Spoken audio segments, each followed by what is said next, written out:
Yo, what's the word? What's the deal? What's going on, PC fam?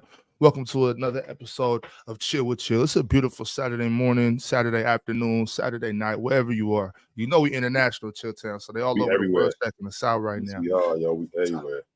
Yeah, how Yes, you we feeling are. today? Running good, Joe.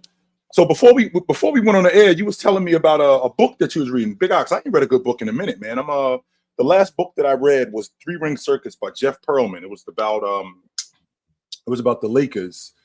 Okay.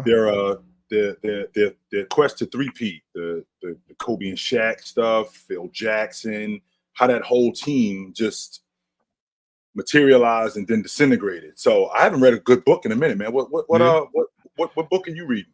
Actually, right now I'm in between two books. Right now, I'm going back and forth. I'm actually what I was reading. Well, a book I'm reading right now. I'm reading a book called "Walk the Blue Line."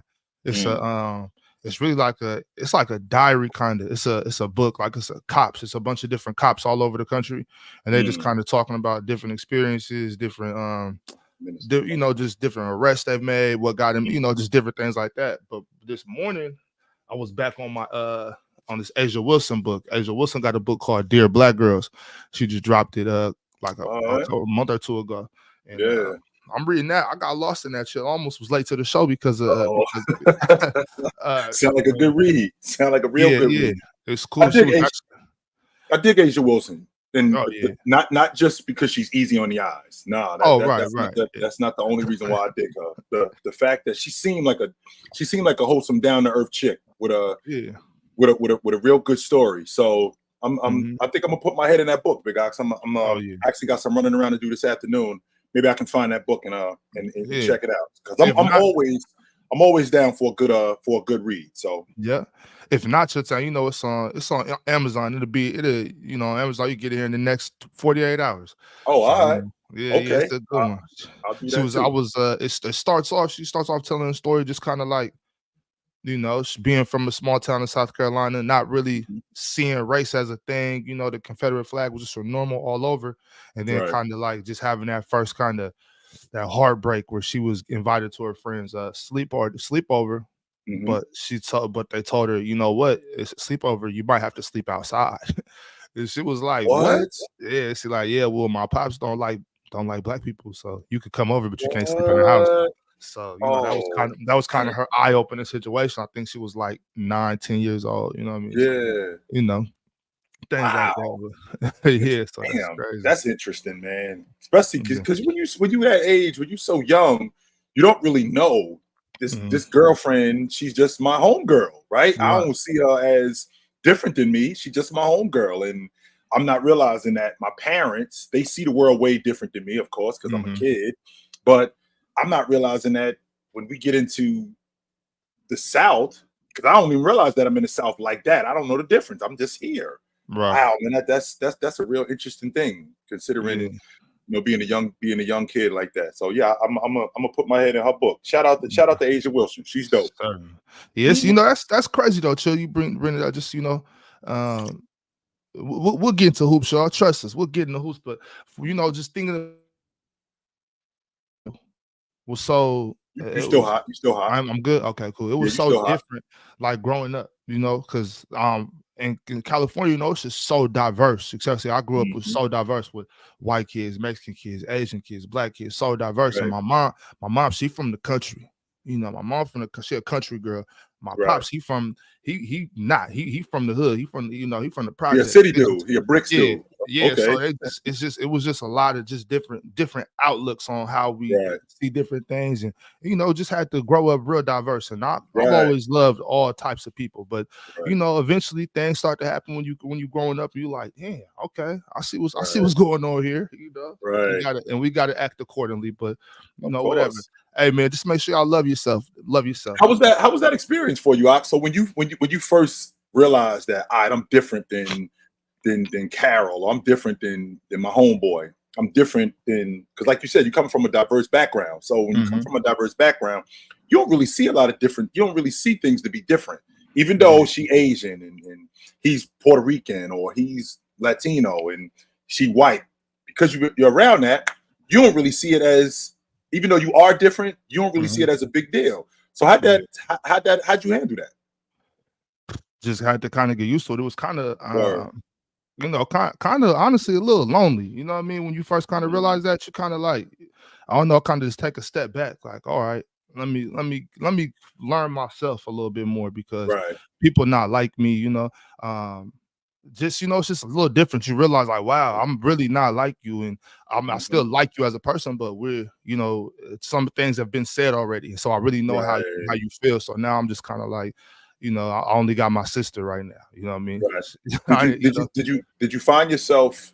And I'm glad you brought that up, Ox, because did you find yourself moving toward hanging around people that look like you more because it was a lonely thing? Because, like you just said, you know, I see different people, and initially it doesn't seem like a big deal because I'm a kid. But as time goes on, and then you find out that you're different, did you find yourself gravitating more to people who look like you, or did you just continue to just hang out with people of different races?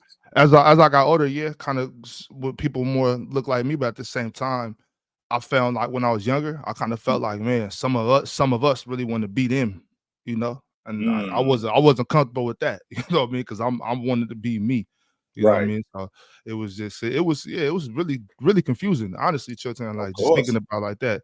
So I don't know, is like Jersey City, is it diverse, or is it more just? Actually, it is, Big Ox. It's a pretty diverse place, but I lived in the side of town where I grew up around all Black people. And I knew some Puerto Ricans for the most part, but I knew very little white people. The only white people that I knew was my high school basketball coach and his family. So I don't really know a lot of white people like that. And growing up around predominantly Black people, that's kind of what I gravitated toward when I was a kid. And we got to remember too, Big Ox, back when I was younger, you know, the diversity that you see today, where you see interracial marriages and Asians hanging with, you know, Black kids, and it really wasn't that cool back when I was a kid. Not only was it not cool, it was frowned upon. It wasn't like people whispering, like, no, it was, yo, you stay away from him, or you stay away from her.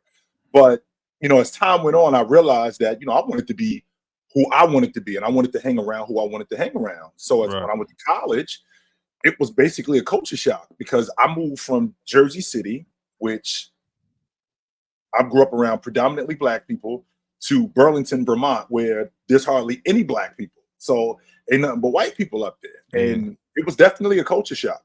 It was definitely, but it was something that was necessary too, because it enabled me to find out, one, who I was, and two, how I wanted to conduct myself. Because these people aren't going anywhere. Neither am I. But these people aren't going anywhere. So I gotta figure out how I want to conduct myself. Do I want to be this, you know, militant, angry person, or do I want to be a person that is just not necessarily, yo, you just love everybody? Because I think that cliche is corny, to be quite honest. I never really got into that. But I wanted to be this person who I'm going to decide for myself who was cool and who wasn't cool. And that's what I decided, who was cool and who wasn't cool. One more question too, Chill. Like when you left, so when I finally left to go to school out of state, because I had never been out of California longer than the AAU tournament. You know what I'm saying? I'm just it's California. That's all I know. So when I left and went to Washington, I was homesick. I was sick for like two months. Was that like it when you went to Vermont? Were you? Well, so to be honest with you, Ox, I asked to come home. Oh, okay. That was I was there for about a month, and I asked to come home. And my grandmother, she said, "Well, what are you going to do if you come home?" And I was thinking, I don't know. And she was like, "Well, I guess that's not an option, because I'm just around my people all the time, and this is what real life is. That you're going to be around people that you're not familiar with, so you got to get accustomed to that. You have to get familiar with people that you're not around. You got to get familiar. You got to get accustomed to new environments, because even though you live where you live, you do want to. I did want to branch out and see more of the world, even though I did come from a bad environment. I did want to branch out and see the rest of the world. What else is going on in the world outside of Jersey City, New Jersey? Even though Jersey City, New Jersey was who I am, and that's the staple of who I am. All right, what's going on in California? What's going on in New York? What's going on in other places? I could still bring me to these other places, but I can still understand exactly how you guys do things too. I'm open to that, as opposed to, yo, I'm just going to bring myself there. and I don't care what your culture is, and I'm just going to be completely I'm just going to be not only oblivious, but I'm just going to be militant to it. No, I didn't want to. I didn't want to conduct myself like that. Right, right. That's a mature way of thought, especially for a young man. And I used to live in the Bay Area. I mean, I lived in California. I loved the Bay Area. I didn't like living out there. I thought I was going to retire in the Bay, to be quite honest with you. I loved it out there, man. I did. I lived out there for 4 years. And what part of the Bay, ChillTown? I lived in the South Bay. I lived right in between San Jose and San Francisco in a town called Mountain View. Yeah, we know. Yeah, no, Mountain View. Yeah, I lived right in between San Francisco and San Jose, and I loved it out there, Big Ox. To be honest with you, I really thought I never saw myself going back to the East Coast. I did. Right. I was really feeling the Bay. I loved every bit about it. Yeah, I did. Not a big fan of Los Angeles. Los Angeles was a great place to visit. I had a good time just going out there to visit, but I didn't really feel like I wanted to live there. I never felt like I wanted to live in Los Angeles. It was a dope place to just hang out and see friends and visit from time to time, but it was like, nah, because it got corny real quick. It did. Right. It got corny real quick, and it was not a place that I just wanted to live in. That's not to say Los Angeles was whack, because it wasn't whack. It just wasn't for me. That's all. Yeah, that's it's mighty superficial down there. So, you know, if you're not one of them types, it'll get old quick. Yeah, yo, that's what it was. But yeah, man, that's good. That's good to hear. But what's going on as far as the basketball front goes, ChillTown? Did you watch some games last night? How was it? Wait, ChillTown. Before we get into NBA, my bad. Hold on. Before we get to the NBA, let's talk a little March Madness real quick. Let's talk a little March Madness. How did you make any brackets? How's your brackets looking? First of all, prizes? I don't do brackets, but I did watch the games yesterday, Big Ox. And to be honest with you, I'm gonna keep it a bean with you, Ox. I was pissed yesterday, and the reason why I was pissed yesterday because Auburn, you don't lose to no damn Yale. No, and the reason why you don't lose to Yale because if you see Yale in December in a tournament in Maui. You see them in the Maui Classic in November, or you see them in a tournament in Orlando. You're not losing to them. But Princeton and Yale are always so dangerous, though. Big Ox, I'm watching this Auburn team. They got an 87% free throw shooter and an 83% free throw shooter in the backcourt. We money. We got these dudes specifically so when we have games that's close and we got enough points to win, we ice in the game. That's what these dudes are for, right? That's what these dudes are for. Only except these dudes get to the stripe. Not only can they not make free throws, dumb fouls, they can't get stops. It wasn't, I don't think it was Yale out-executed them more than I watched Auburn just fall apart. That's what I watched them do more than anything. Just simple things like making free throws that you go over. I thought that Yale did a good job in their execution. I'm not gonna argue that. I thought they did a good job in their execution and taking care of the basketball. But to lose to a team like that after just winning the SEC championship, after marching through the SEC championship and winning it in the fashion that you did, and run up on a Yale team that's clearly inferior to you, not just clearly inferior to you, you had plans to move deep into the tournament. Let's be clear about one thing, Ox. One of my best friend to this day, his name's Roderick. He played at the University of Kentucky. He was on their Final Four team in '92, and he was on their Elite 8 team in '95. I asked him, I said, what's the mindset going into the tournament? What I mean when I say what's the mindset going into the tournament? When you run up on Oakland, when you run up on Iowa State, what's the mindset? And he told me the mindset is we're not losing to Illinois State. We just not. We're not losing to them. Now, when we get later on in the tournament, we're going to run into some better teams. But for the most part, we're not losing to Wagner. They're not beating us just off the strength that the work that we put in is not the same. The work that they put in is not the same as the work we put in. They haven't been where we've been. They didn't see what we saw. They didn't do what we did. That's why they're not beating us. So when you come into the tournament and you're playing against a team like Yale, as good as Yale is, they ain't us. Right. They're not us. We're not losing to Yale. That's not to say that later on when we run up on North Carolina or UConn or any team like that, that's not to say that. But what I am saying is we ain't losing to these dudes. No, that has to be the attitude. I watched Houston yesterday. They beat Longwood by 40.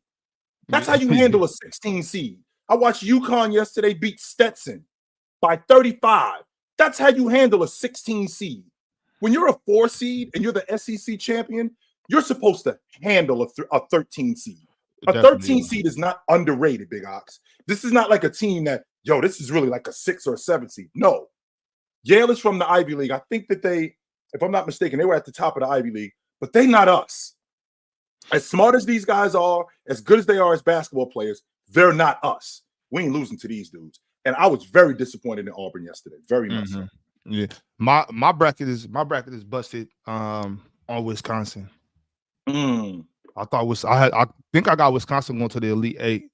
So I got them beating a couple teams. So yeah, they did it. But on the women's side though, ChillTown. Here we go. On the women's side, the first 16 games, Chill.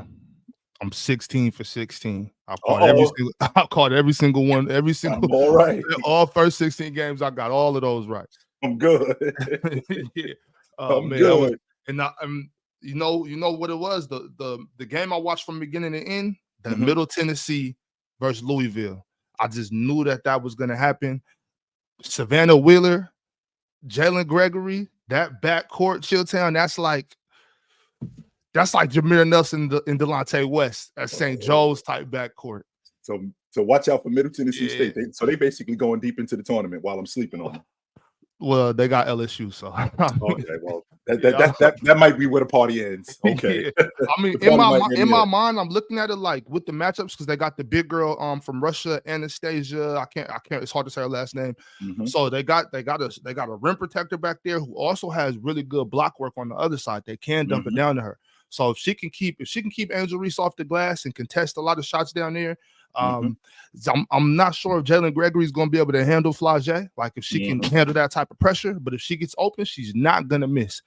Savannah Wheeler, I think she's going to get the best of Haley Van Lent. I think she'll get the best of her. I'm telling you, I'm a big fan of Savannah Wheeler. Y'all check out Savannah Wheeler. I am a huge fan of her. I'm telling you, I think she got game. ChillTown. Really quick, Big Ox. So on the flip side to that, number one, Flage is the dope name. I just want to put that out there. I just think that's a dope name to be able to, especially as a baller. All right. Yeah. I just want to put that out there. Your name is Flage as a baller? Yeah, no doubt. That's number one. Number two, LSU turned the ball over yesterday at a higher. I think they had 24 turnovers. Now, against Rice? Yeah, against Rice. They had 24 turnovers yesterday. And the fact that Angel Reese only got me 1 bucket, but she did the other stuff. Yeah. She did the other stuff that was I think she had almost 20 rebounds yesterday. So that's what that gives me is that gives me an idea that that's the mark of a great player. I don't have it going tonight, but I'm gonna do the other stuff in order to make sure that we have an opportunity to win. That game should not have been as close as it was. They should have stomped Rice, no doubt about that. They got to do a better job in taking care of the basketball. And I can tell you right now, from what you're telling me about Middle Tennessee State, if they have another performance like that, they're out.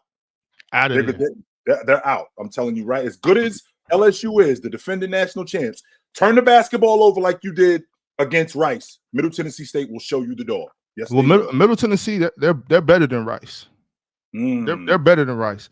Thing is, it's all up. If LSU's having one of those games, like I could see LSU blowing them out. I could see LSU beating them by 25, but I could also see Middle Tennessee winning a close one. So it's just one of those games I got to watch and see what happens. So I'm curious. But March Madness is doing what it does every year. It's exciting. It's getting inside our seats, man. Y'all check out some WNBA or not W. I'm sorry. Check out WNBA too. The WNBA starts in about a month. I think training camp opens in like less than 2 weeks. So yeah, WNBA too. Yes, yeah, we'll definitely check that out. But right now, y'all check out some NCAA ball. But let's get into some NBA, yo. Let's talk some NBA. So what was going on last night? What'd you see last night? Let's see. What did I see last night that really caught my eye? Well, the fact that the Celtics won another game on their home floor. Just so you know, Ox, they got the most, and this just adds to it compounds the reasons why they should win an NBA championship. Because, like I said, they at home in the last 6 games. They've won by an average margin of 31 a game. That's never happened in the NBA. They're blowing everybody out. That's number one. Number two, we're also talking about a Boston Celtic team that they have the most 25-point wins in NBA history. They're smoking everybody. So they handled Detroit last night. So when you got it, when you got a team like that, and Jaylen Brown has done what Jaylen Brown has been doing what Jaylen Brown does. They just looked really good last night. I thought that they could have done a better job in getting on the glass, but that's just really nitpicking. Oklahoma City looked real good too, yo. I dug what I saw from Oklahoma City. I do my best, Ox. I do my best to not. I haven't watched nearly as much Laker games this year as not I should, but I just haven't because, to be honest with you, Ox, I'm sick of them. I just am. I'm sick. I'm sick of the Lakers. And the reason why I'm sick of them, Ox, is because I feel like we keep talking about the same thing with these guys. 1 minute they're this, the next minute they're that, the next minute they're great, the next minute they're garbage. So I'm kind of sick of talking about them. So I watched them last night, and they took advantage of Anthony Davis, who went almost 20 and 20, protected the rim. They looked like a championship caliber team. But then they'll turn around, and then, in the words of LeBron James, on any night, we could get with anybody, but then turn around and we could get blown out by anybody too. That's exactly what will happen to them. But the game that I watched last night, which I really thought was dope, because I poked my head into the Laker game, and I poked my head into the Boston game last night. But the game that I watched last night, and I was paying much attention to it, was Miami and New Orleans. And the fact that they went into Miami, New Orleans went into Miami after the scuffle that they had in New Orleans.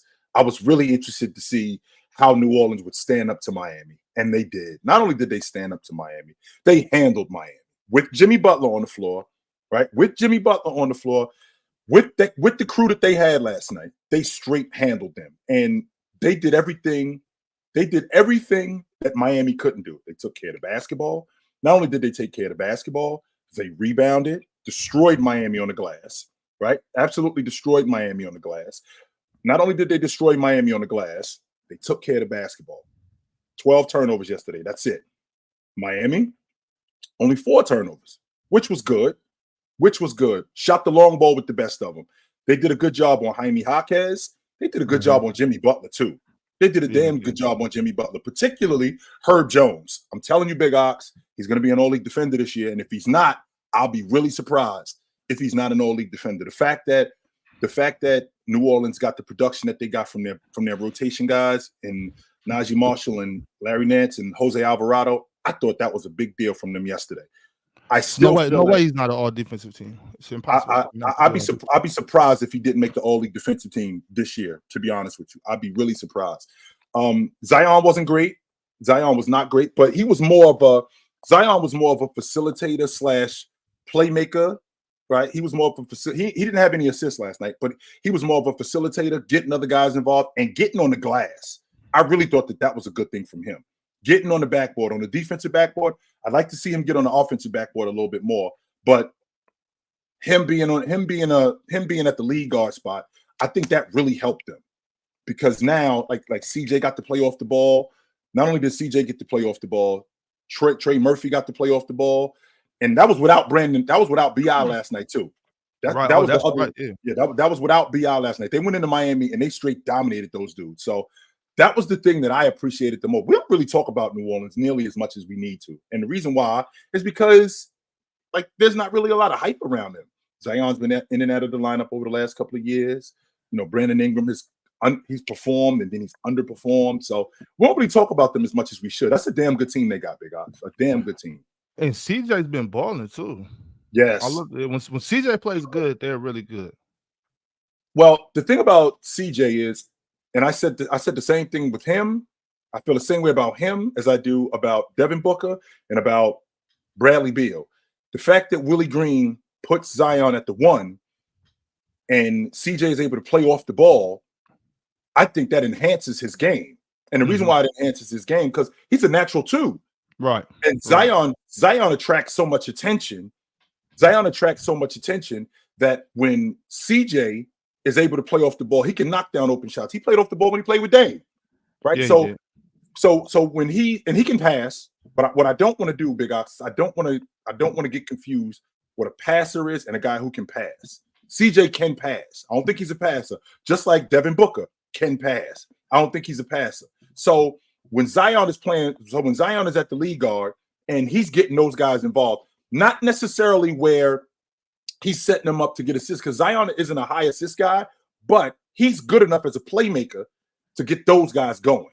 And I feel like they did that last night. And the key to the game last night, I felt like, was they dominated Miami on the glass with Bam on the floor. With Bam on the floor, they dominated those guys. Yeah. Oh man, I'm telling you, y'all watch out for those Pelicans, man. I'm telling you, watch out for those Pelicans. Now I don't know, Chill. I don't know if I'm hyping the Pelicans because I think I hyped the Pelicans a little bit. I think I underrate the Thunder a little bit. Am I sleep on the Thunder, Chill? Are they really about it? I don't think you sleep on them. I just think that because they're young, it's not sleeping on them. I just feel like because they're young, they ain't there yet. So the idea of them actually being that team right now isn't realistic because they're young and we haven't seen it from them. Right. You know how good Shea is. You know how good Chet is. You see this kid, J-Dub. But the difference is that, they second-year guys, right? First-year guys, third-year guys. So even though we're in a really young league where you got a bunch of 22, 23, and 24-year-olds, sure, the difference is that these guys haven't really been on a big stage yet. So because we haven't seen them on a big stage yet, it's not really that you're sleeping on them. You just got to see it. Mm-hmm. That's all it is. Because I feel like you've seen it from other teams. You already told me, Big Ox, you don't want nothing to do with New Orleans. You told me that already. You don't, as a Sacramento guy, of all the teams that you've seen in the Western Conference, you like, yo. And you told me this. You told me this in September. You was like, I don't want nothing to do with these dudes. Nothing. But so I think about it as the younger teams. I think the time is now. Honestly, like the Warriors are done. You know what I mean? The Warriors are done. So when you look at it experience wise, you never want to run up against a team like the Warriors or Denver, a thinking team. A team that at the end of the third, middle of the fourth, they're running stuff that's gonna hit. They know where each other are. Jokic is catching that here, throwing that lob to AG. Draymond's finding Clay in transition. These things are happening. You're playing against thinking teams. Mm-hmm. The Warriors are done, but the Mavericks, the Nuggets are still around. So I would think right now, the younger teams like OKC is their window. Like the only team that really have to worry about due to lack of experience, is the Nuggets. Right. I don't know. Maybe the Lakers. I'm not gonna give the Lakers that. Maybe the Nuggets. I think the Nuggets are the only team that you have to. That inexperienced teams are like, we're not gonna beat them based on experience. You know what I mean? The other teams out there, they might have more talent, they might have more firepower, but they're not really. I wouldn't call them like cerebral, like really thinking teams like what the Warriors used to be and what the Nuggets are now. So honestly, if OKC were to make a push, it would be now. Maybe they're like, maybe another team could take care of the Nuggets for us, and we could beat anybody. But I think that's I do think that's fair, but I also feel like the Oklahoma City Thunder, with the lack of experience that they have, I think that can play to their detriment. What I mean when I say that, Big Ox, is when you run up on a team like New Orleans, who, Willie Green is basically a lifer.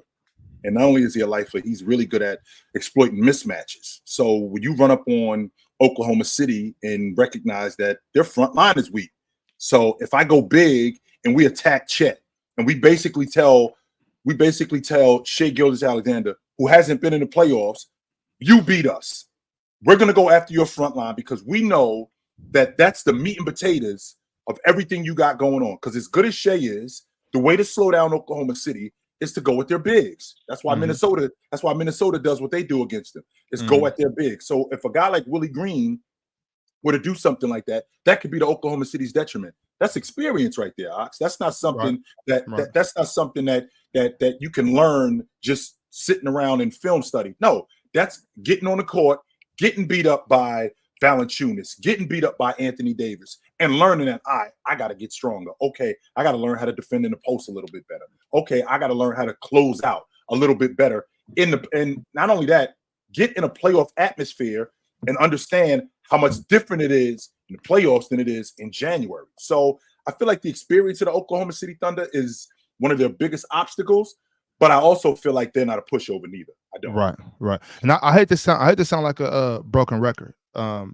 But they really need to go get JV in the offseason. Go get Jonas Valanciunas in the offseason, and that's going to shut some things up. But you know who else they should be looking to get this summer at ChillTown? And I meant to actually talk about him when we were talking about college ball a minute ago. Go get Zach Edey.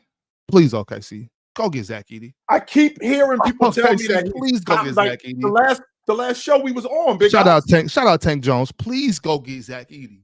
The last show we were on, and I think it was Penn who was talking about Zach Edey is Taco Fall, and he's just a big body that Mars too won't really adjust to the pro game. And I'm thinking to myself, I don't believe that at all. I think he could really help a team. I don't think that he's just one of these big slow foot guys who can't move and can't adjust to the pro game. I think he can adjust to the pro game. And on top of that, we have specialists in the NBA. It's not like we don't have guys who just primarily shoot the long ball. It's not like we don't have guys who defend. We have guys who are primary rebounders. We have that. And it's not like Zach Edey is just a big guy who can't make free throws, so you can't keep him on the floor because he can't make free throws. It's not like he won't rebound. He had a 30-20 game just when they played in the tournament. He was 30 and 20. So he'll get on the glass.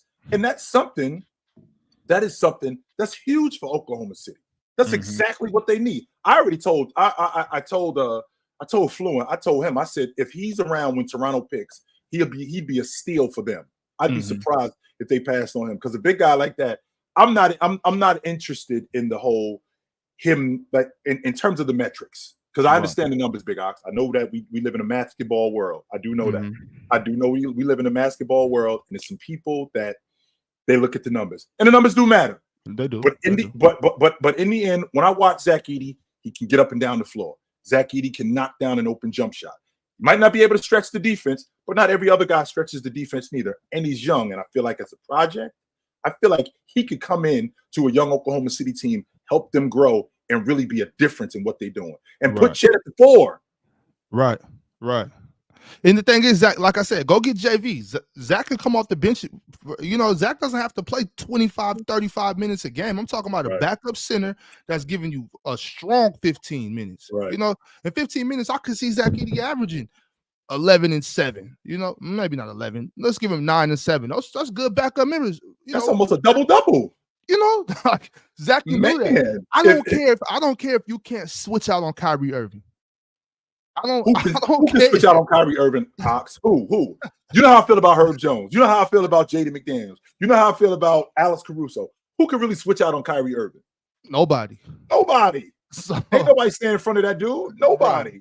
So my thing should just to, get to my point is just like everybody looks at the team like, okay, I need a stretch big. I need a scoring point guard. I need 3 shooters. Every team doesn't have to be built the same. Yeah, okay, you guys got a big that can shoot the ball. We got a big that we can dump the ball down to, and you can't stop his jump hook. We got a big that's going to protect the rim. I'm tired of people thinking basketball has to be one way. There's more than, what they say, ChillTown, there's more than one way to skin a cat. There's more than one way to win a basketball game. We don't have to shoot 53s. Now, if a team is shooting 53s against us and they're making a lot of them, it's going to be hard to beat them no matter what we're doing. Right. So at that point, it's like we got to play our game and make adjustments as the game goes. I can't try to. That's how, how many teams got beat by the Warriors in the past 7 years trying to have a shootout with the Warriors. You out here trying to have a shootout with Steph Curry and Klay Thompson.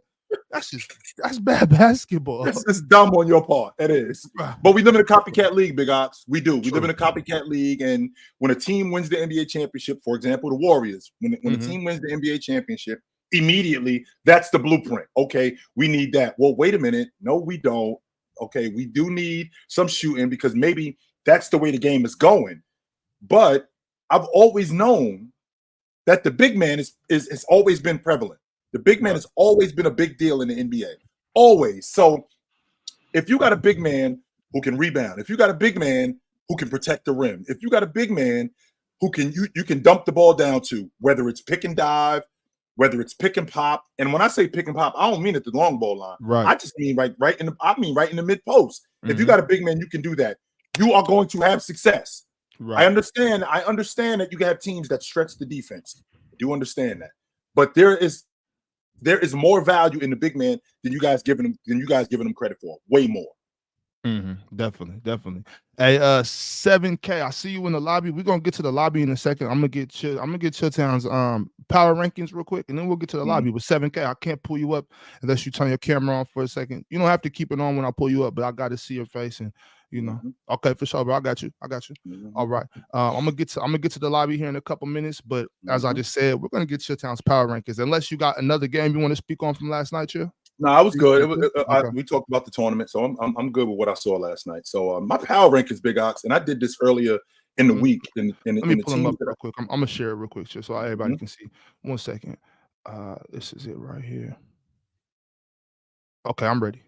Yep. So the teams that I saw, and like I said, I just did this on today is Saturday, so I just did this on Thursday.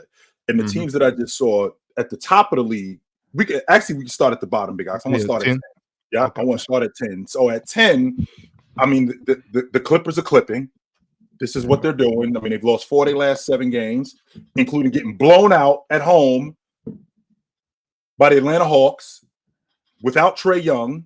I mean, they beat Portland. They beat Portland last night. I'll give you that, no question about it. But the Clippers are clipping. They went from being a top 5 power ranking team to, I feel like they're right on the doorstep of being out of it. They're right on the doorstep. At 9 is another team that's also been decimated by injury, and that's the Cleveland Cavaliers. Cleveland's turning the basketball over. You know, Darius Garland, he had 12 turnovers in the last, I think in the last 4 games. He's got to do a better job at taking care of the basketball. I can't believe I'm talking highly about this team, but the Knicks, you know, before they lost to Denver on Thursday. On Wednesday, either Wednesday or Thursday, before they lost to Denver, they were undefeated on their West Coast road trip. You know, they won their last 8 games, and up to 6 of the last 8 games that they won, Big Ox, they was giving up less than 90 a game. Josh Hart was averaging like 42 minutes or something like that. He was averaging something crazy, like 13 rebounds. Wasn't shooting the long ball great, but he was averaging like 13 rebounds a game. Man, but, Josh Hart is crazy, ChillTown. He's crazy. I love Josh Hart. If you guys don't know this, for you ball players out there, just so you know, and I learned this at a young age, if you can defend and you can rebound, they will find minutes for you. I'm gonna say that one more time for the people in the cheap seats. If you can, I don't care where you play at. If you could defend and you can rebound, a coach will find minutes for you. I don't care who is on the crew. He will make sure that he gets you in the rotation, whether it's 10 minutes, whether it's 15. He will make sure he gets you in the rotation. There's always run for a dirty work guy.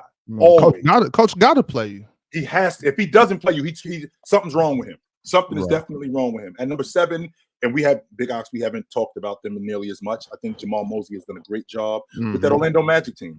Yes, sir. A lot of people talk about the fact that they had a favorable schedule. 8 of the last teams that they played weren't playoff teams, but they won 8 of their last 10 games, and those 8 wins was against playoff teams. Chill. I hate talk like that. Chill. It really bugs me, Big Ox, because I'm thinking to myself, I beat who's in front of me. That's it. This isn't a situation where I'm playing against teams that are. It's not like not the NFL, but it's not like college football where we only play certain teams. We play everybody, and you got to beat who's in front of you. Right. And the thing is, if my schedule was weak now, that means it was tough before. Right. You know what I mean? Because that's like you said, we play everybody that you play. So I could have a weak schedule. Right. I'm definitely not only am I gonna have, not only can I not have a weak schedule, but when I perform with my quote unquote weak schedule, I can't be criticized for that. This is what the schedule is. We're still playing everybody that you playing. We're still playing everybody that you playing. Jalen Suggs been a positive, by the way, over I think 10 of the last 12 games. He's been a positive, one of the better wing defenders in the game. We don't talk about him or the Orlando Magic. They're on their way, Big Ox. Orlando is definitely on their way. Milwaukee at number 6, and Giannis just got back in the lineup, but he was out of the lineup. We don't talk about how Milwaukee is one of the best clutch teams in the league. The problem is that them getting to that. So I think they're one of the best. I think they're in the top 3 in the league in clutch wins. They're in the top 3 in the league in defensive rebounding, and they're in the top 3 in the league in clutch points. The problem is that they fall in a hole and they got to dig themselves out. And that's because of the way that the roster is constructed. So even though Malik Beasley is giving them the effort that he gives them, they're still doing the same things that we saw earlier in the year, switching 1s and 5s, going after hunting guys like Damian Lillard. So that's going to be a problem moving forward, Big Ox. I can tell you that right now. That is definitely going to be a problem moving forward. At number 5, the team that we just talked about, New Orleans. The team that we just talked about, New Orleans. Big Ox, I think that when the season ends, I don't think he's going to win. I don't. I'd be lying if I said I thought he was going to win. But I feel like Willie Green's going to be in the conversation for Coach of the Year. Of the coaches that I've seen, I think the award is going to end up going to Mark Daigneault from Oklahoma City off the strength of nobody having them where they had them. But I didn't think that New Orleans would be a top 5 seed. I mean, I didn't think that they'd be a top 5 seed in the Western Conference. I did not think that they would be that good. But the fact that Zion's been healthy and where they moved them to, which is playing the lead guard, that's really helped them. 100% it's helped. That was a good move. Yes, it was. Minnesota at number 4, and I don't think we talk nearly as much about Mike Conley being the vet. And Big Ox, you talk about vets all the time and how important vets are.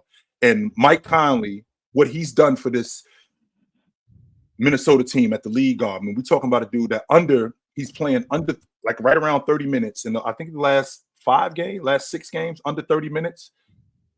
And he's had less than a turnover. So when you got a league guard that's taking care of the basketball like that, that's putting us in a position to be successful as opposed to turnover machines that we have in the NBA who don't take care of the basketball, right? So when you got a guy like that, and on top of that, when you lose arguably your best offensive player, who's a 20-10 guy, and you still are rolling like you're rolling, I mean, Minnesota, I think that they're the only team in the Western Conference healthy that I think could challenge Denver for the Western Conference Championship. I don't think that there's another team that can really challenge Denver for the Western Conference Championship when they're healthy. And since we're on the subject of Western Conference Championships, at number 3, I got Oklahoma City. I mean, they've won 6 of their last 7 games. The problem is that, I mean, as good as they are, Chet has hit a wall. It's called the rookie wall. So before last night against Toronto, 4 Chet's last 6 games, Big Ox, he's averaging less than 10 points, less than 10 rebounds. So that's what's going on with him. And I feel like it has nothing to do with the offense. I don't think it has anything to do with teams figuring him out. I think he's hit the rookie wall. That's it. Yeah. I don't think it's anything like that. But with that being said, Oklahoma City's still rolling. They're on pace to win 55 games this year. Ask anybody that's being honest. Did you have the Oklahoma City Thunder winning 55 to 60 games this year? I'd be surprised if you got 10% of people who said yes, because I did not have them. I did not have them winning that many games. No, I didn't. On no level did I have them winning that many games. At number 2, I got Denver. They won, I think, 6 of their last 7 games. They've given up 110, and the league average is 117, and they've given up 110, less than 110 in 6 of their last 7 games. They've actually been playing really good defense. I watched them last weekend when they played the same thing against the Knicks, and also against Dallas. You know, with the exception of Kyrie Irving cracking that long ball, I mean, they had held Dallas to 100 points. Before Luka got wide open with less than 20 seconds, they had held Dallas to 100 points. Dallas is one of the best offensive teams in the league. One of the problems that I had with Denver is them getting on the glass. I mean, Aaron Gordon is averaging less than like 5 rebounds over the last couple of games. That's not going to get it done. You got to get on the backboard, big fella. You have to get on the backboard in order for us to have an opportunity to win. What happened against Dallas was they jumped Joker.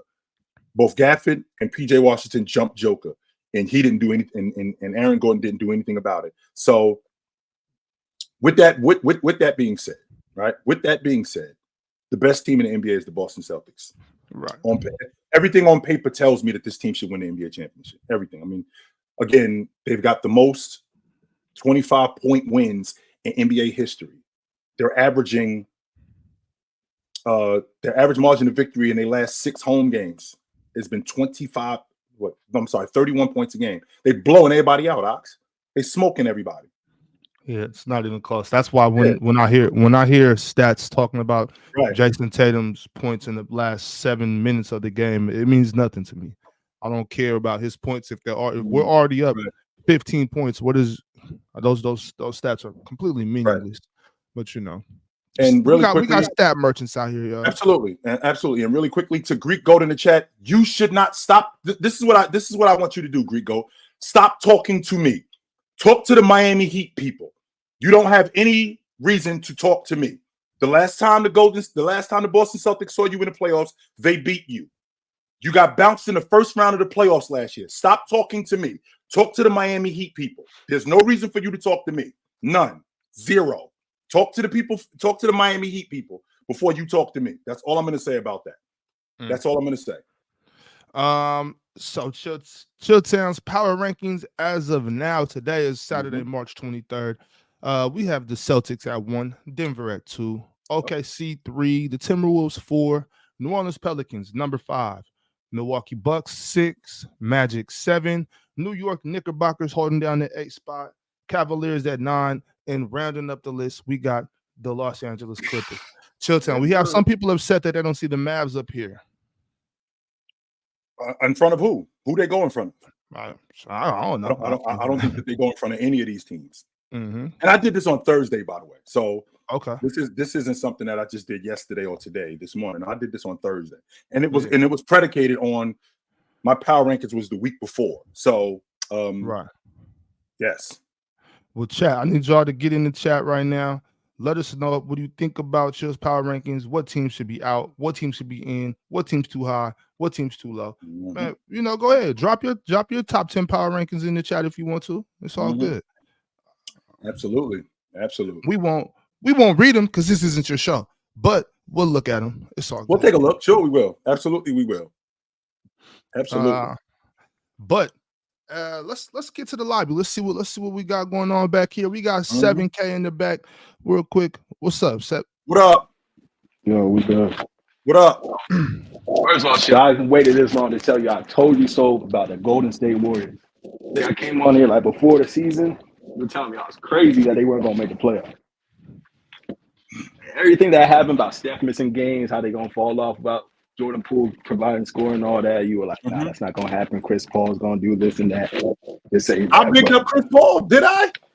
Yeah, you bigged up Chris Paul. You're like, what he brings to the bench unit, what he's gonna open up the game for the shooters, all that shit. I'm like, I hear you. Which Chris Paul has been a bit of a positive, but I also said he was washed too. I'm not gonna, I won't argue that. But to be honest with you, I as of right now, it's not looking good for me. I'm on a hook for 200 for Ox because the Warriors look like they might miss the playoffs. So it looked like they definitely missing the playoffs. Not just it's 100. It's 100. Not I'm sorry. I thought it was 200. I'm sorry. It looked like I'm on a hook for 100 for the Warriors because it does not look like I don't know where I had them, but I didn't have them high this season. Nah, you had them like top 6. I remember I went through like a whole list of teams better than them. You was like they probably gonna be top 6 for sure. Somewhere around there. I forgot exactly. Trash. Get the Warriors out of here. Get them. Yeah, they done. Get them out of here. Get them. Both of y'all got the Nuggets Celtics as the finals, right? I do. No, I don't. I have the Celtics in either the Clippers or the Suns. Clippers or Suns? Okay, I've been big on Phoenix all year. And the Clippers too. We've been big on them all season.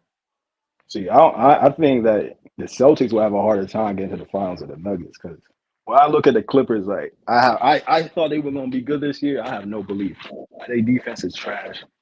Like, they don't have anybody to stop Jokic. I mean, that's been a problem. Like Dubai's just not that good percentage. So, well, I don't know if there's anybody that can stop Joker, but I don't think that that's the major problem. I think their major problem is that offensively they got guys disappear. And we've seen that throughout the season. I've seen James Harden go 0 for 10. And that's not something that I'm surprised at, like, oh my goodness. No, it's like, here we go. Not only that, we've seen like Russ, they're about to get Russ back in the lineup. Leonard has been healthy for the most part of the season, which is surprising. He's been playing really well, but Ty Lue's closing lineup can get exposed because when you're going up against Denver, when you're going up against the Lakers, You can't have that small ball lineup with Anthony Davis on the floor. Can't do it. Thanks. You cannot do it, and that's gonna be to their detriment. I have no faith in the Clippers whatsoever, zero. Until I see a parade on Figueroa Boulevard, and it's the Clippers holding the trophy, I'm out. I'm out on the LA Clippers. Yeah, I'm with you on that. I think the Nuggets is gonna be pretty. I won't say easy, but I mean I don't think they have too much trouble. Like you said earlier, like Minnesota's the only team I think that can give them real problems. Mm-hmm. I think Minnesota, if they get Cat back and how he's playing, like I think they'll be the best team. But when I look at the East, I think the Celtics is not going to be as easy or as smooth as people think. Like I think they're going to have problems with Milwaukee a little bit, not too much, but a little bit problems with them. And I think the Knicks, they'll win that series, but it's going to be a hard win. Like it's going to be close games at the end, and that's like one thing with the Celtics when it comes to executing at the end. Especially against a defense like the Knicks, I think they're going to take them at least 6 games. It might be a 7-game series, though. I think they walk to the finals. That's where you and I disagree. I think they walk right to the finals. I don't think that anybody really, if I'm looking at the Eastern Conference, I'm having a difficult time seeing these other teams really challenge them. And when I say challenge them, I mean, like a 6-7 game dogfight. I don't see that. I just don't. And the reason why I don't is because I'm looking at the landscape of the Eastern Conference. I'm looking at all the teams in the Eastern Conference with the New York Knicks, with the Cleveland Cavaliers. These guys play defense 100%. But the Boston Celtics also have a top 5 defense. In the process of them having a top 5 defense, offensively, they also have a top 5 offense too. So there's really nothing when I look at this group that I can say that they can't do. Everything that's necessary for them to do, they do it. It's now just a matter of going out and winning, because there is no reason or no excuses why this team shouldn't win the NBA championship. None whatsoever. I feel you on that, but I feel like styles make series. So when you play a team like the Knicks, like say they get fully healthy, like the physicality in the defense, I think that can affect the Celtics, especially Tatum with the physicality, because he might just start settling for threes. Right. You can lose at least one game in the series by just shooting bad, right? Right. You can just shoot bad in a game, lose a series, lose a game like that, right? I think that's going to be the problem. I don't think Cleveland, like they have a good defense, but they don't have the physicality. Like Mobley and Allen are they're like slimmer big men, right? So we saw that last year when they went against the Knicks too. So I don't see them as a problem, but I think the Knicks will probably be the biggest problem for them. Even Miami will be.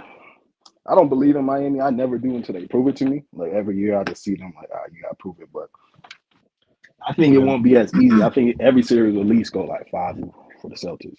But when I look at the West, like I think the Nuggets are going to just run through teams except for Minnesota.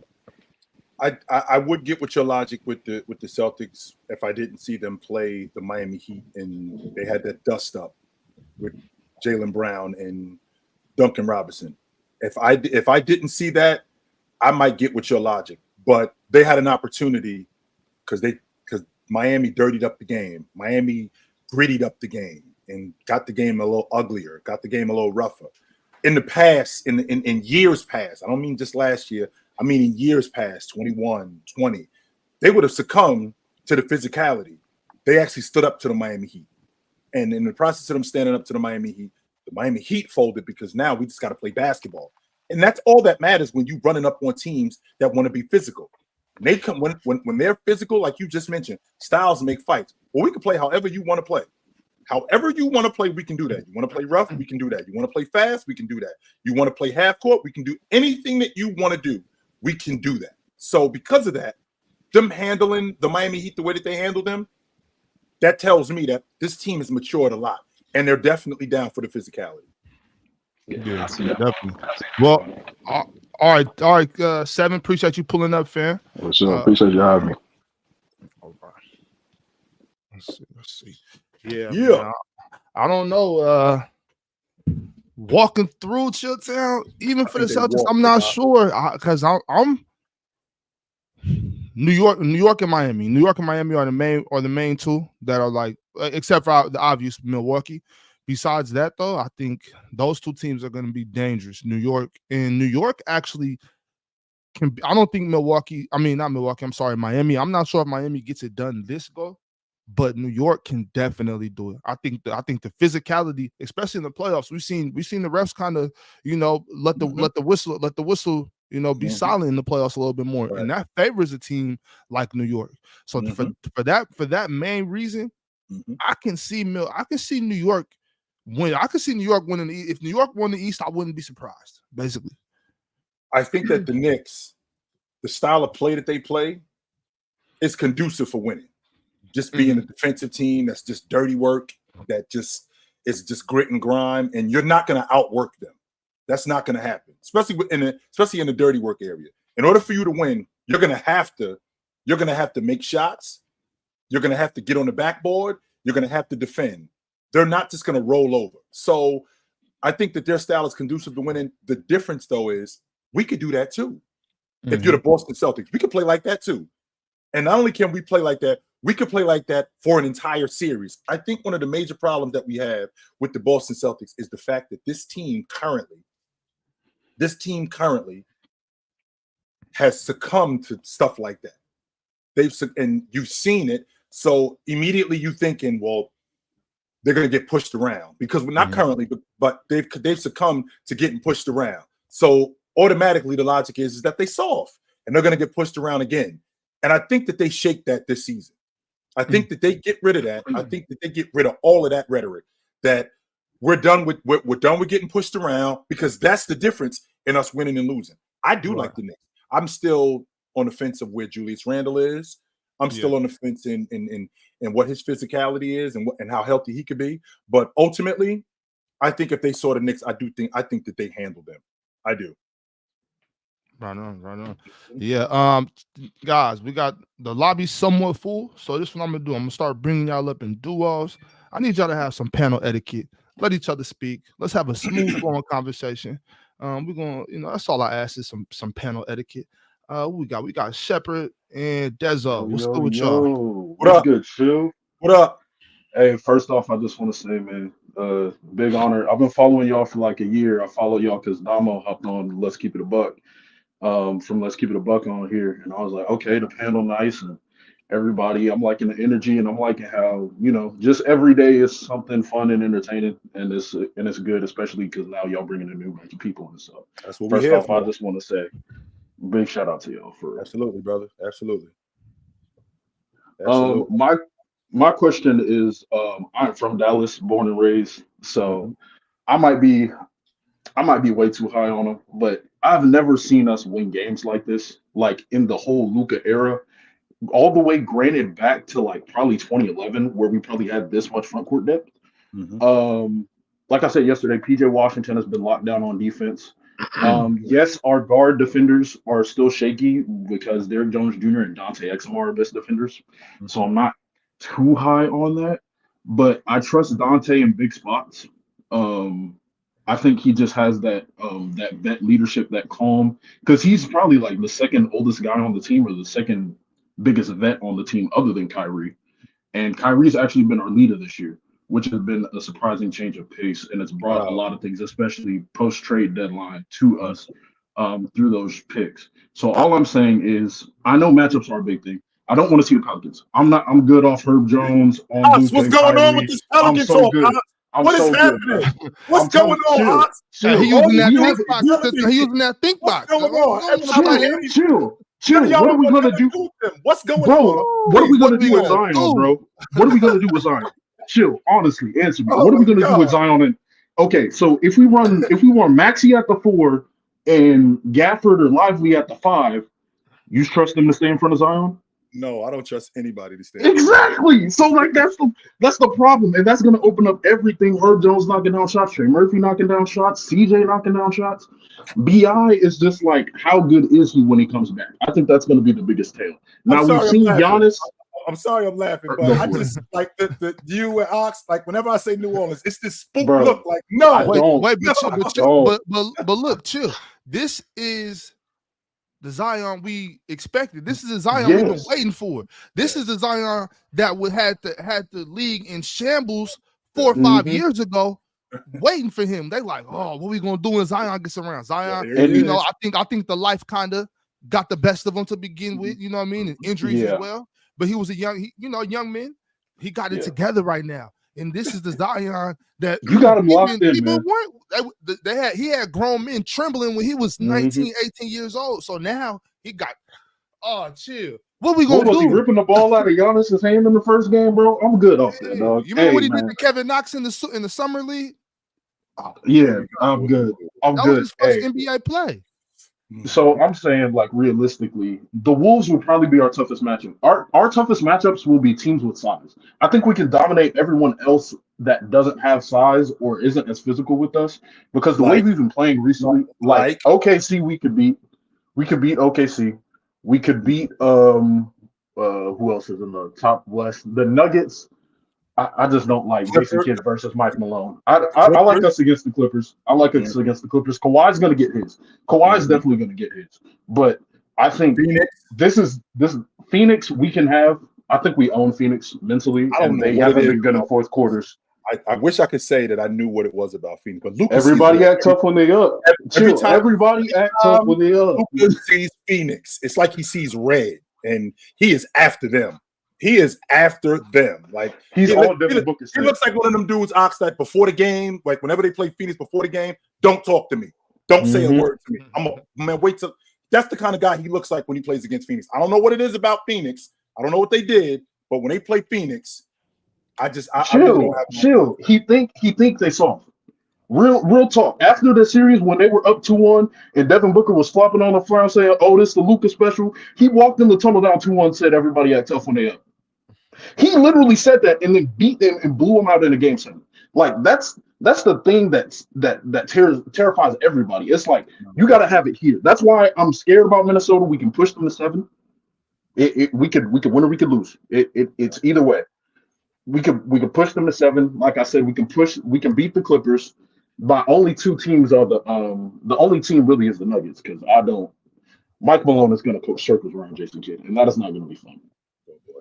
I think you sleeping on the fact that the Clippers. You good? Yeah, I think you sleeping on the fact that the Clippers have two guys that can get off though. You know what I'm saying? They got Kawhi and PG, and then James Harden every now and then can give you a nice game too. James Harden don't got the pressure of being a second or a first option no more. You know what I'm saying? He's the third option on that team. That makes it even worse. That right there makes it even worse. But if the game is going to come down to James Harden making decisions in the clutch, what is he showing you?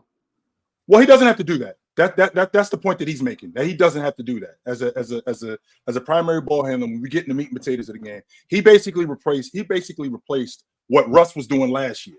So is he going to basically be the spot up shooter, and he's just going to basically give it to him on the mid post? Give it to Kawhi on the mid post? That's exactly what they're going to do when they get into the meat and potatoes of games, where they go to Leonard, where they go to Paul George. Those guys close games, and you're not asking James Harden. You're just asking him to take care of the ball, and you're asking him to make open shots. I think that's a little bit worse in the strength that he doesn't have to do as much. Yeah, because he doesn't have to do as much. He's been asked to do so much, so I don't know if he's prepared to do that. Yeah. Okay. I think Harden. The thing about Harden is he's excellent at pick and roll. Him and Zubac have a great connection right now, and I think they're just going to play off that. I think they're going to just pick and roll any of their opponents right now. If the playoffs started right now, they would They got to see New Orleans. They got New Orleans. New Orleans beating them. New Orleans beating them. I don't know, man. I don't know. I just want to make sure, and I'm going to let you go, but I want you to know in the last 4 years, the Clippers have beaten them twice. They own the Clippers. I just want to know your mind. Bro, they got Herb Jones. They can put Trey Murphy on. They got too many defenders, man. Yeah, I just want to put that on your mind. I think I love Herb Jones. Trey Murphy is a great young player as well, but I think once the Clippers figure it out, though, I think they'll be fine in that series. You know what I'm saying? What do you mean by figure it out? Because they have, not only do they have the experience advantage, they also have the fact that I think their best player, Kawhi, is just better than the Pelicans' best player. You know, which is fair. I do think that when you get into the playoffs, my best player being better than your best player matters. 100% it does. But what have you seen from the Clippers over the last 4 years to suggest that I'm with these dudes in the playoffs specifically? I just think I just think the collection of talent between their top three and also the fact that they built a pretty solid roster around them. Like they have Terrence Mann, they have Zubac, they have Norman Powell coming off the bench. I think they got a lot of firepower. I think they got a lot of firepower, and I think that's just something that that's just something that the New Orleans Pelicans aren't going to be ready for. I think they're going to come out and punch them in the mouth, and I just think it's going to be a fight for sure. But I just think I got the Clippers for sure. All right. All right. Hey, fellas, good to talk to you guys. I appreciate y'all. No doubt about it. Sir. Absolutely, my man. Good to talk to you. Tex, what up? What's up, going on, my guy? Salute. What up? What's happening? Salute. Can you guys hear me? Get Tim Hardaway off the floor. Get him out of here. Pack him up. Get Tim Hardaway. I got some more people I want to pack up too, but we'll get to that. I'll let the other guys go. Okay. If you're gonna let other guys go, I'll go real quick. I don't know what you're talking about, Sir Chills, but remember last year I talked to you about OKC outside of Shea, Williams, Dort, and how they were playing on your show, how they should have got Coach of the Year. Man, I was a little bit late. That's one. Two, your boy Tatum. Oh, you was early. You weren't late. You were a little bit. You were early because that's what. Okay, no, I'm just saying because people are gonna say, "Oh, it doesn't count." So yeah, I was a little bit early. And then two, your boy Tatum. Real quick on Open Gym with Mars. I actually proved that Tatum is better than Ant-Man. So it's a good read. But what? Yeah, I did. Eat it, Tex. I did. And I'm a Knicks fan. Here's the worst part about it. That's how much respect I got for this game. I went against my better judgment to defend a Tatum to say he's a top 5 better than Ant. I don't want to get into it because, like I said, you can watch the show. But the real question I came on here. I saw Ant shut his water off. Shut that. The real question I came on here was for Chill. Remember when the Knicks were playing the Nuggets? I do remember that. Yes. I remember when Aaron Gordon ended the first quarter and we had a timeout and he did the spin and then took like 3 steps. Is that a gathering step or is that not a travel or a walk? Cowboy, that's the part because you can see it. You can see it. He spins, and when he spins, he rotates his back foot to his pivot foot, which is the first step. And then he takes 2, then the third step. I'm like, wait a minute. So when you spin, right? Big Ox, when I spin, once I spin and I have this left foot down, that's the pivot foot. Yeah. Right? That's the pivot foot. If I spin and I jump stop, there is no pivot foot. I can use either pivot foot. But when I spin and I got the right foot down or the left foot down, and that's the pivot foot, then I take 2 more steps. That's a travel. I feel like I'm in trigonometry class with this gather step. And I'm telling you, Tex, I'm trying to understand it. I don't get it. I don't. I'm trying to make sense of this. I don't get it, man. I think they do take advantage of the one rule that I really like. To do with the spin move. Oh, my fault. No, you good. It's that step through though. So if you do step, if you pick that foot up, as long as you don't put it down, it's not a travel. So if I can take that extra step, but I got to get the shot off before my other foot comes down. So I mean, if you take advantage of that, a lot of times it doesn't end up looking like a travel. So I'm spinning, right, and I spin, and then this foot and then you plant, and then you continue to. Then I got to go up. 3 steps though. Yeah, exactly. Wait, hold on, Cowboy. Hold on, Cowboy. What you said? I want to make sure I'm understanding this, Big Ox. So I just spent, and when I spin, I'm on the left foot, right? I'm on the left foot, and I just spent. Then I'm down on the right foot. When I come up, when I got to go up because this foot, this right foot, which is the pivot foot, it can't come up. I can't. This foot can't come up and then come back down. Otherwise, it's a travel. Is that what I'm understanding? Right. Okay, right. I think I'm on your page now, yeah, but that's my understanding. That's my understanding at least. I'm trying to figure out how they let them dudes take 4 steps. So I'm just trying to figure out a way to make it make sense. Text. I feel like I'm in. I think they're including this. I don't think they are in certain cases, depending on how you do it, and also we also got to remember the positioning where the refs are on the floor, right? They may miss on certain moves. Everything's happening so fast. I think. On certain moves, that's why I think it's easier to call with Euros, but with like the Euro steps, I think it's easier, or like two jump gathers. I think you're like you alluded to, Chill. you can see it a little bit easier. I think with the spin move, it's a little bit different because people can spin off the left, spin off the right, awkward moments. You know what I mean? Like when people are kind of like bumping bodies, things of that nature. Sometimes the ball might fumble, so the ref is hesitant to call it rather than just calling it and then having to challenge. They're kind of giving two things really quick, Tex. So it's three of us out there. The guy at the free throw line.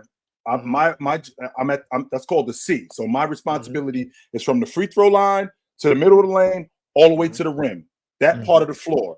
The guy on the baseline. If I'm on the baseline and I'm standing next to that's the basket right there. My responsibility is the baseline, this corner, right? That's my responsibility.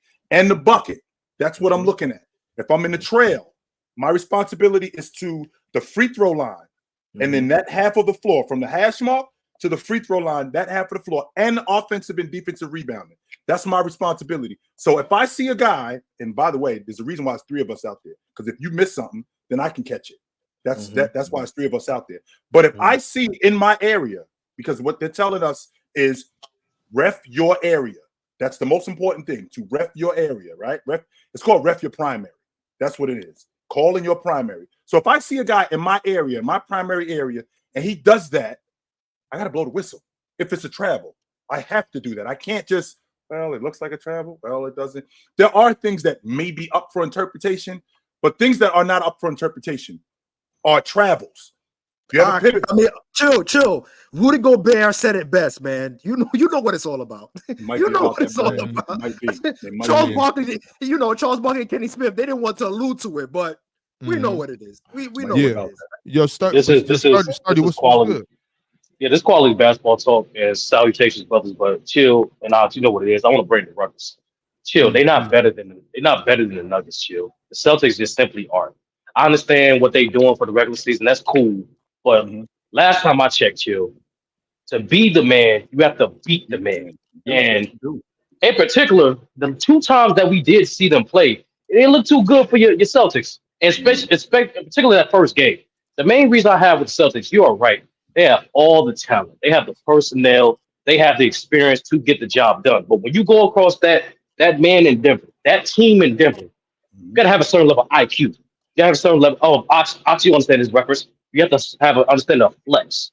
You can't be playing checkers on the chessboard. You know what I'm saying? So in regard to the Celtics, and facing up with the Nuggets, the Nuggets have matched their size on the boards. They matched their production in 3-point shots. But most importantly, the complete advantage of why the Nuggets are just better continuity and better IQ for the game. Chill. That first game in January, the Celtics were up. They were speeding the game up. They were getting their operation transition. But you know what happened? They let the game get slowed down. And we all know what Denver likes to do when the game gets slowed down. And it's the same thing in the second game in regards to the Celtics and the Nuggets. But in particular, Chill, your boy Tatum. I'm just saying, Chill, your boy Tatum has been looking good against certain defensive team. When you have an athletic, perimeter, physical forward, backed up by some size in the back end, he don't like that, Chill. There's a reason why that man has shot over 38% in both those games this year. There's a reason why he have had a single good game against the Nuggets since, I believe, 2022. 2022. So my thing is, Chill, in order for them to get over the hump, not only they have to be able to out execute the Nuggets in certain games in that series, but also Tatum, your boy Tatum, has to be more consistent. So has to be more aggressive, because the thing about the Nuggets, their biggest weakness is that you can attack them in the paint. You can attack them. You can't speed the game up, but you cannot. But just like all championship teams, Chill, you're not going to beat them. I mean, they're not going to beat themselves. You have to beat them to take what they got. Fair. 100% sturdy. So to counter your point, number one, Dallas proved that they can be had on the glass. So they've already proven that. If you gang rebound against them, you can put them in your top 10, Joe. That's nasty. Put them in your top 10. Put the Mavs in your top 10. That's nasty. Absolutely not. They're not there yet. They're not there yet. So they've proven that they can be had. Number two, the idea of an athletic physical wing. Jason Tatum, I think he put 45 on Jaden McDaniels in Boston when they came to Boston. So he doesn't struggle as much, and he's one of the better defenders in the league. So he doesn't struggle as much as you might think he does. Now, I will tell you this, and I do think that you're right. They're not going to beat themselves.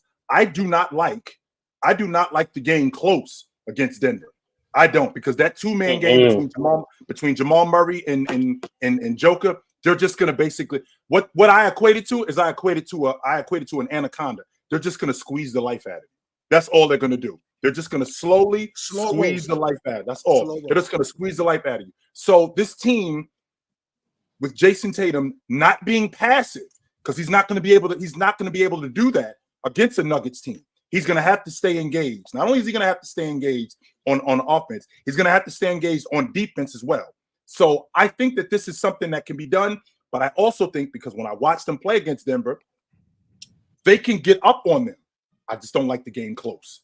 And I think that they have everything. I think they have everything in order to beat this team. It's just going to be tougher than people think. That's all. I just want to transition real quick. And I'll give counter to that, but I want to transition real quick because I want to have a conversation about something. Yesterday, we'll watch the Minnesota and the Cleveland game.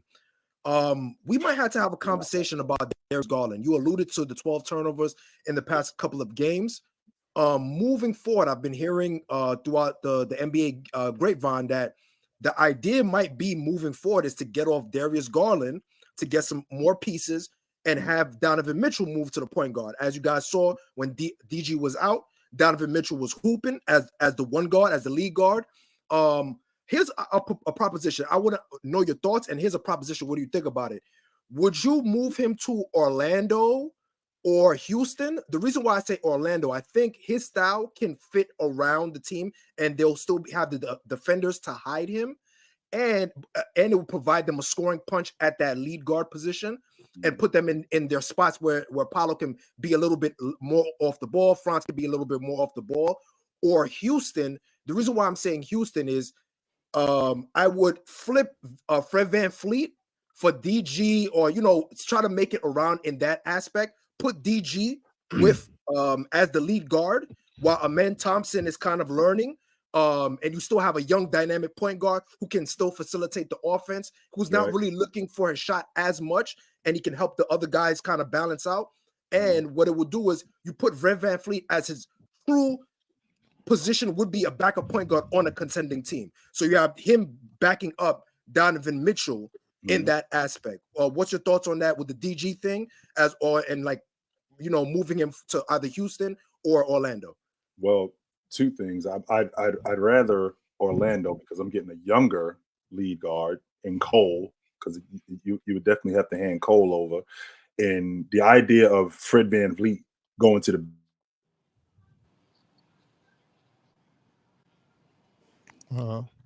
is that Chill that froze? Yeah, Chill froze. Chill froze crazy. Chill froze crazy. It's all good. He'll be back in a second.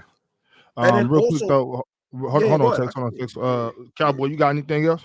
Nah, I was just gonna say, good luck, man. I know we've been going back and forth as a Kings fan, and the Knicks we have struggles, but we'll get through it. But thanks, man. Go New York, go New York, go. And Brunson 3, let's go, baby. The Nets is Cowboy. Nets is winning tonight. Today. Cowboy. I just want to slide a quick start pitch cut before I get off, right? And when Chill gets back, share this with him. In your opinion, start pitch cut what if series, right? Mm-hmm. What if these guys was healthy? Who will be better? Derrick Rose, Penny Hardaway, or Grant Hill? Derrick Rose, Penny Hardaway, or Grant Hill? Well, that's easy. That's easy. That's pretty. Penny, that's bench. That's pretty tough, actually. It's tough, but you think about it, it's kind of tough. It's very tough. It's very tough. I'm definitely starting Penny though. I'm gonna start Penny. I think I'm gonna start Penny and bench Grant, but I could go either way with that. D Rose is getting cut. That's all I can say. I know D Rose is getting cut, no way. Oh, easy. Easy. It's so easy. It's so easy to cut D Rose. It's so easy to cut D Rose. Someone broke it down to me. Derrick Rose gets cut because we seen him unfortunately get his run cut short at the age of 21. So imagine, and talking to the teammates, talking to Tibbs and former teammates of the Bulls, that man was a problem. Like that man, he was constantly getting better. His playmaker was getting better, and his jump shot wasn't there yet. I can't say that man wouldn't develop a jump shot because he was only 22 Ox when that series happened. So when we see, and then most importantly, Ox, every single interview I hear from every single point guard of the 2010s, they say the point guard that gave them the most problem was D Rose. D Rose, right? For So sure. I think a lot of people forget. I saw D Rose go out with everybody. I seen D Rose. They were faking great injuries. D Rose had they was great faking runs. injuries just not to play. Hold up. D Rose had great runs. He did great, but I mean, in impact wise too, do I want healthy peak Penny Hardaway, healthy peak Grant Hill, or D Rose on my team? I want Grant Hill first of all. So when I'm thinking about it, I'll probably start Grant, bench Penny. It's hard though. That's really hard because Penny. This is only between these two. So I understand what you guys are saying about D Rose, but for my start bench cut, it's not a debate. It's just kind of obvious that these two clear D Rose. Like Grant Hill clears D Rose. Wrong. But that Penny and Grant though, that's a toss up. Okay. Yeah, like Penny. Penny's my favorite player to go back and watch in terms of so great players. I'm about to pull Chill back up. I'm gonna move y'all out. I'm gonna ask him that start bench cut for you, Sturdy, and we'll keep it moving. I appreciate it. Appreciate y'all pulling up. Yo, Juju is going to go crazy. That is Maya Moore and Diana Taurasi. We're about to watch greatness. It's gonna be super. That's who I'm riding with. USC. I got USC and South Carolina. We got it. I'm riding with Malaysia and Juju. They're gonna be the future of the WNBA. But all right, Tex, we gotta keep it moving. Appreciate you, bro. What up, Chill? I'm gonna fight Xfinity. I'm gonna fight them. I'm gonna fight y'all. Xfinity, I'm gonna fight you. Xfinity, I pay you guys a lot of money every month. I'm gonna fight y'all. Chill. So here's the start bench cut. Sturdy wanted me to drop for you. It's healthy D Rose, healthy Grant Hill, healthy Penny Hardaway. Start bench cut. Start Grant Hill.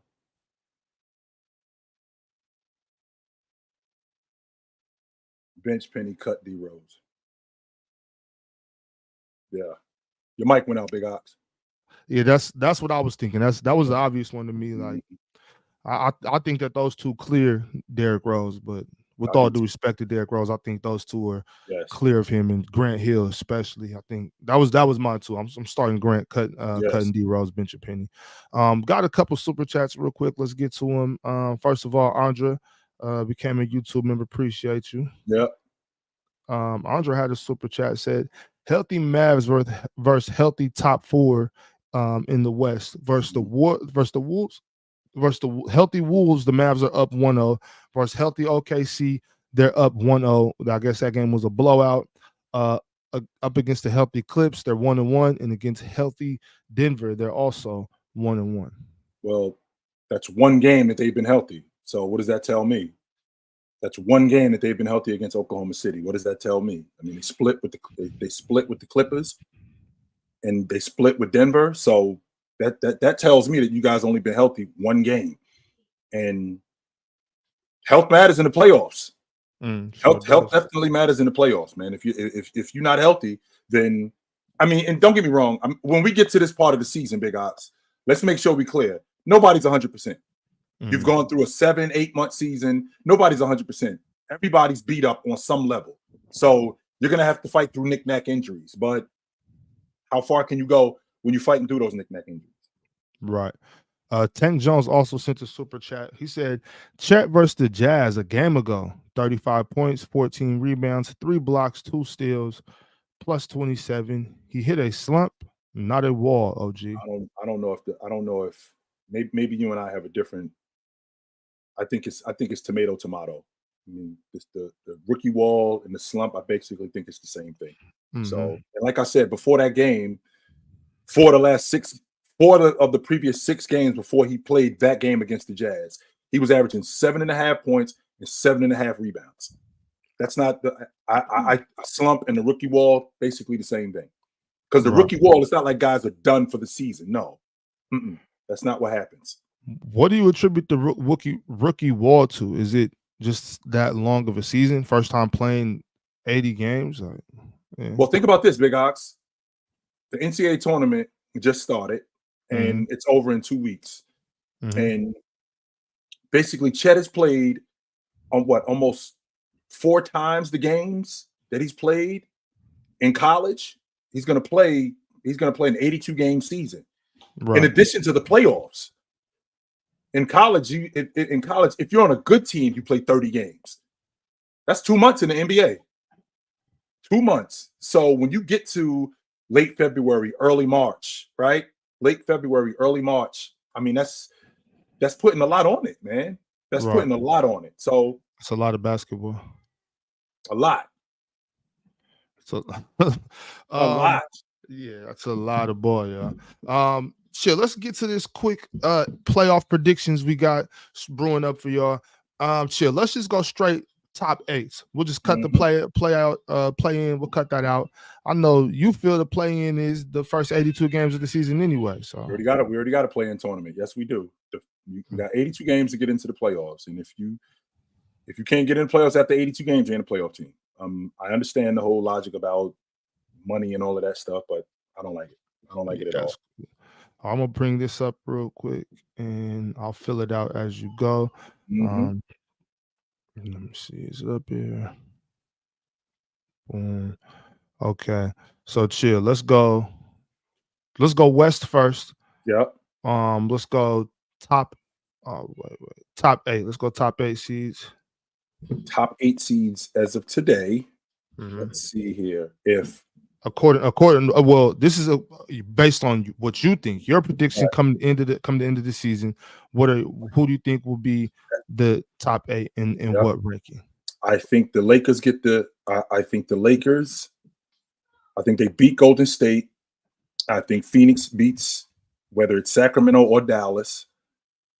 I think they beat whichever one of those two teams I don't think that they beat Dallas. I don't think they beat Sacramento more than I feel like I don't think that they beat Phoenix. I mean, I'm sorry. I don't think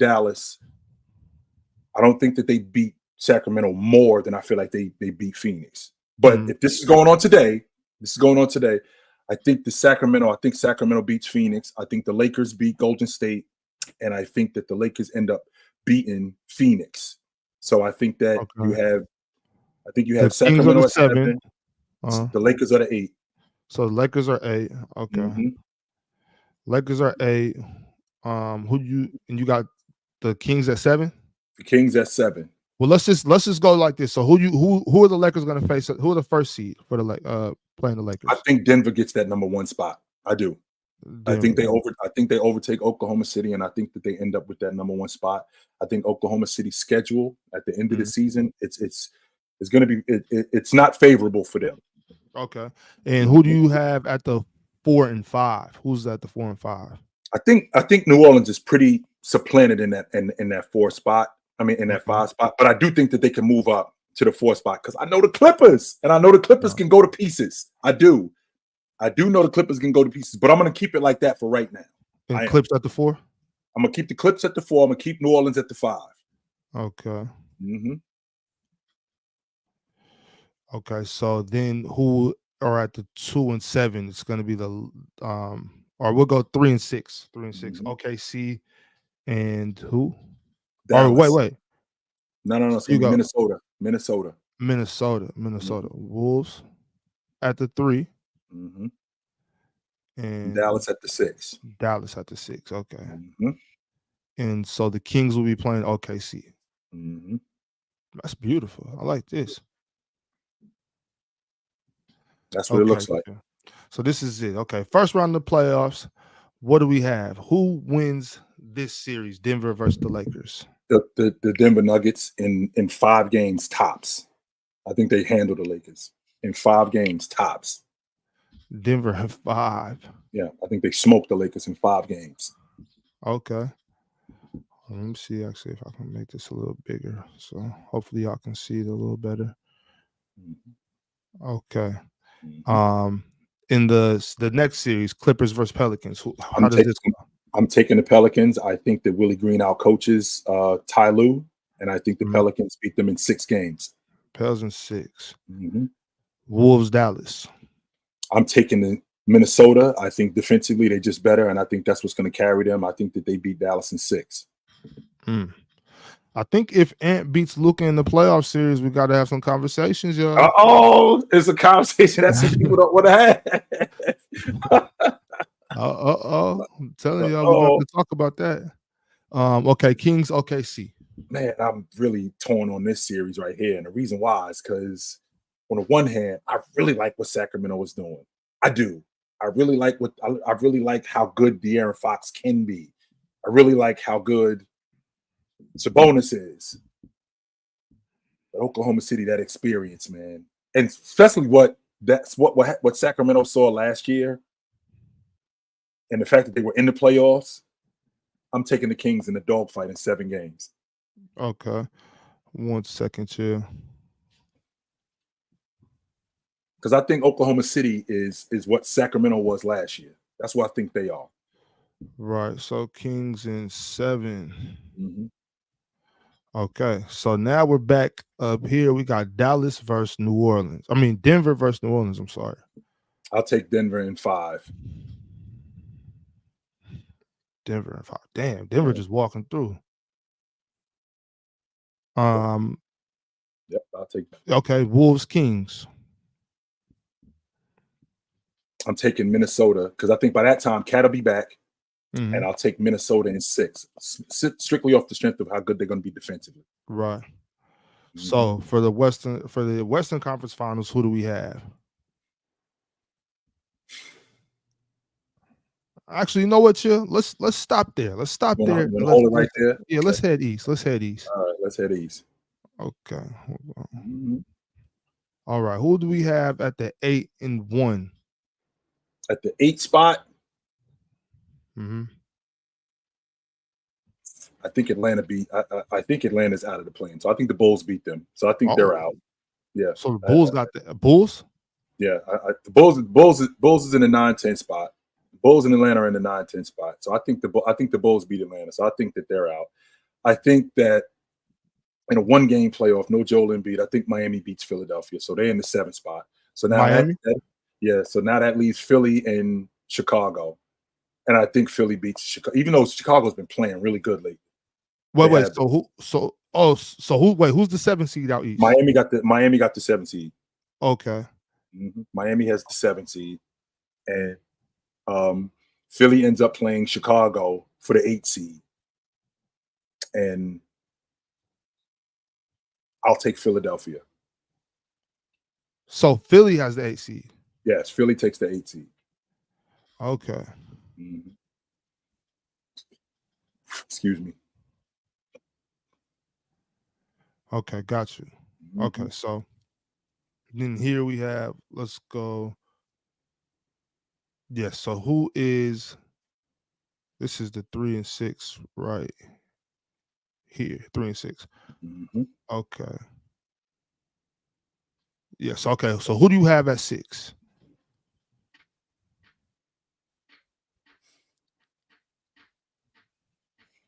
I'm not sure that Indiana stays at that 6th spot. I think Miami can beat them out. But I think Indiana's going to stay at that 6th spot.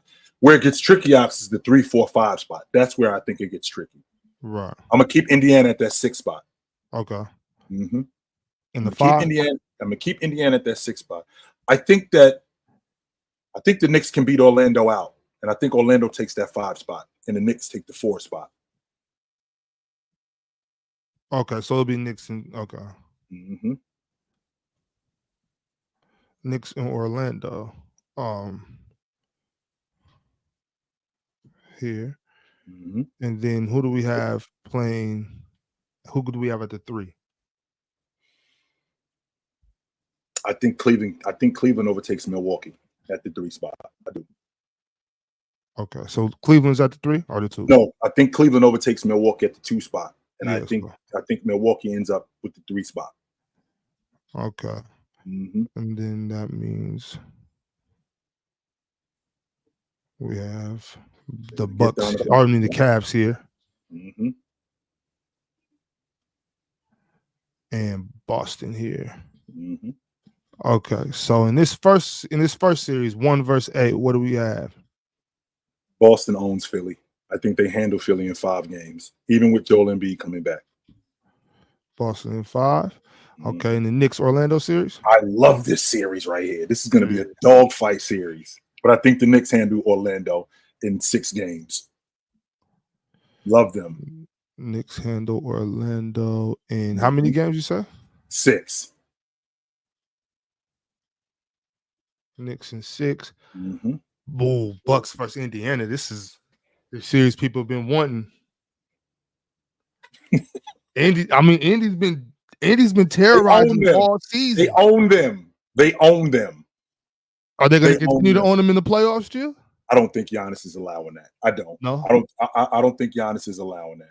The Bucks end up beating Indy, but it's a 7-game dogfight, and I think they end up doing it. And Giannis, it's going to be off the strength of Giannis.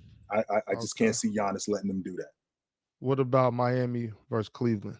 I'll take Cleveland in 6. Ooh. Mm-hmm. I don't see them getting pushed around again. Cavs in 6.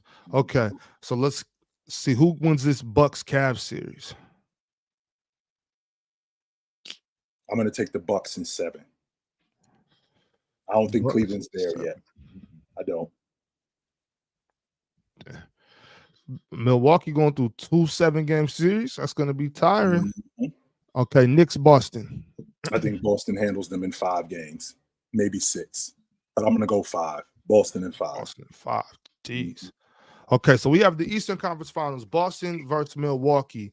In the West, we have Denver versus Minnesota. Who wins the West? Denver wins it in 7. Denver in 7. Mm-hmm.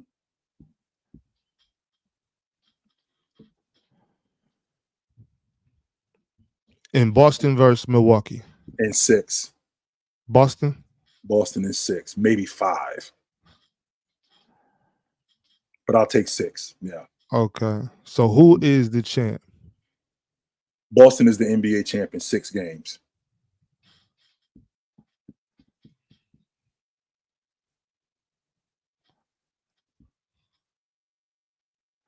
Champ in 6. There you have it.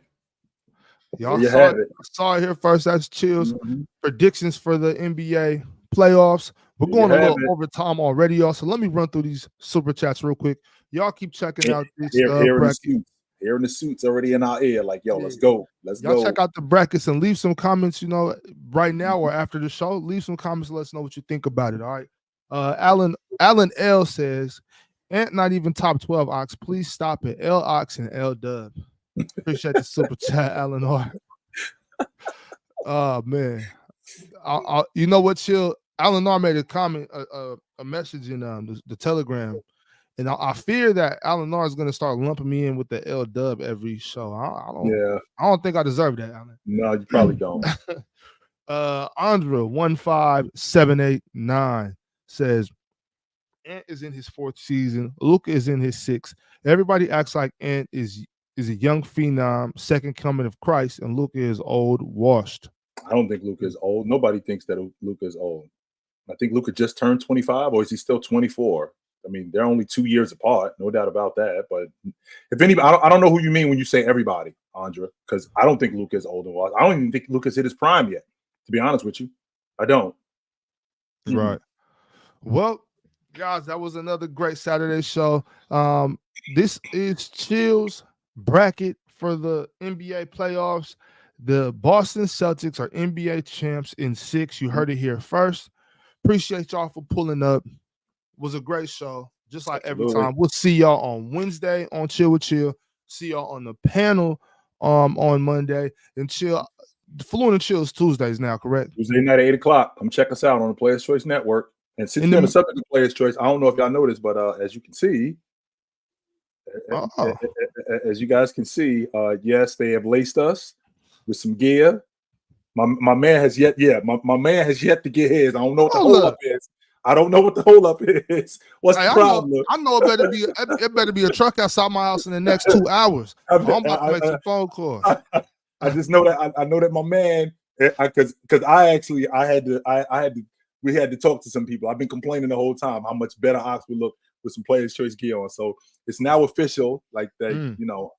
We are official now. So we doing it. Ox's merch is in the mail real soon, and he'll be rocking his Players Choice. He'll be rocking his Players Choice real soon. So, but until then, guys, put on a suit, drink water, Don't drink and drive. Hey, man, call your mother. When last time you talk to your mother, call your mother. Do not drink and drive. If you in the area, my man right here, he'll come get you.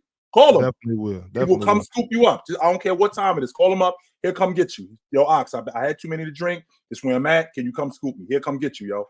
As a matter of fact, my mom called me about 20 minutes. I'm about to give her a call back, man. Let's take care of that.